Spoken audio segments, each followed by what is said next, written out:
আজি অলপ আগতে এক্সিডেণ্ট হ'ল। সেই সৰু গাড়ী এখনে অকণমান খেলি মেলি কৰাৰ কাৰণে চুপাৰখনে ইফালেদি টাৰ্ণ হৈ পেলাই হৈ পৰিলেগৈ। কিন্তু গোটেইখিনি মানুহ ভগৱানৰ কৃপাত সুস্থভাৱে আছে।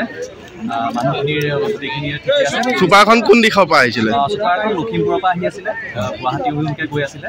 কিন্তু পুলিচ প্ৰশাসন সোনকালে আহিলে, এম্বুলেঞ্চকো ফোন কৰি আহিলে আৰু মানুহখিনি উদ্ধাৰ কৰিলে। মানুহৰ কিবা হৈছে নেকি? নাই, মানুহখিনিৰ সৰু সুৰা অকণমান দুখ পাইছে, কিন্তু তেনেকৈ জখম হোৱা নাই, বেছি ডাঙৰ জখম হোৱা নাই। গোটেই মানুহখিনি ঠিকে আছে। আৰু সৰু গাড়ীখন আছিল যে? গাড়ীখনৰ মানুহখিনি পলাই দিলে, 2-3জনমান আছিলে, তেওঁলোক পলাই দিলে। আৰু বাকী ডাঙৰ গাড়ীখনৰ গোটেই মানুহখিনি ঠিকে আছে।